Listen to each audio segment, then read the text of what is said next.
Ito na guys yung gagawin natin na attic. Yan. Oh, ito yung ginamit natin mga 1x2 tubular. Yan. So, yung tubular na ginamit natin guys. Yan. Yan. Oh.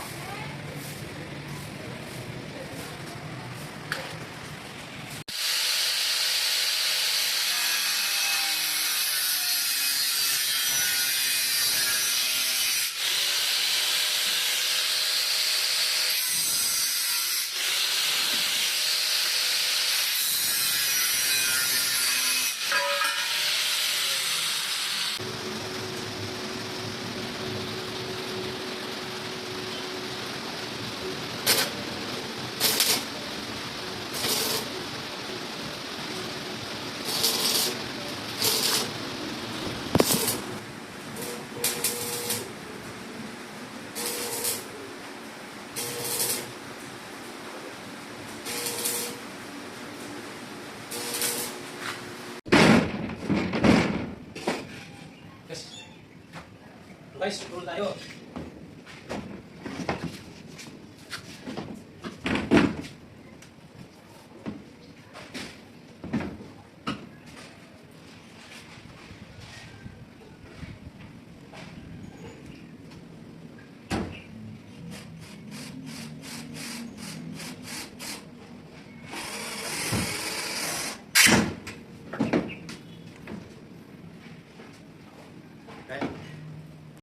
Ito guys yung attic natin na nagawa na.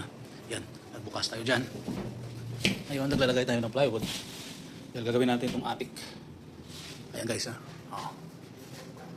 So ito yun. Yan, naglalagay na tayo ng kanyang flooring. Yan. So nag-screw tayo dito. Black screw. Ito yung ginagamit natin na black screw guys.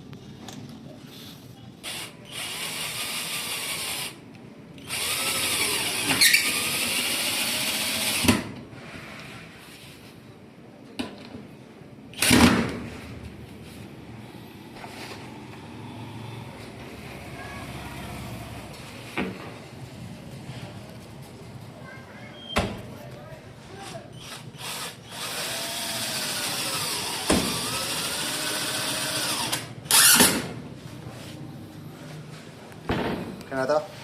Ayan. Dito guys, yung ginamit natin yung marine plywood na medyo makapal para pag patungan to ng mga itatago natin ng mga abubot dito sa ating attic ay hindi ito babagsak. Kaya yun guys, ito na yung ating flooring. Magsisimula na tayo sa pag-i-screw nito guys.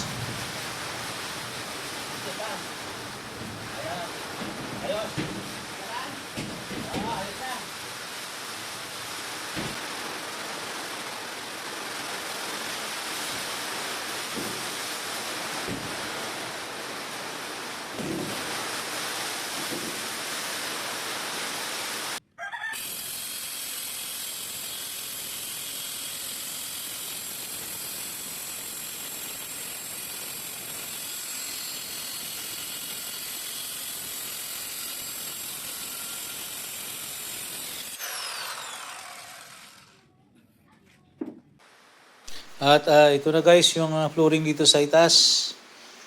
Yan medyo maingay ngayon dahil umuulan. So nilagyan natin yan ng sanding sealer para anay prevention guys. So pinunturahan natin ng sanding sealer. Ito yung ginamit natin, Apollo Lacquer Sanding Sealer. Pati dito sa ibaba guys, nilagyan din natin. At ito na ngayon yung nagawa na natin. So ito guys, tapos na yung ating attic. Yung kisame natin na may attic dito sa itaas para paglagyan ng mga gamit. Sana itong ideya natin sa paggawa ng attic sa kisame na paglalagyan ng mga abubot natin ay nakakatulong sa inyo sa mga ideyang ito. Gamit natin mga tubular at marine plywood. Thank you for watching.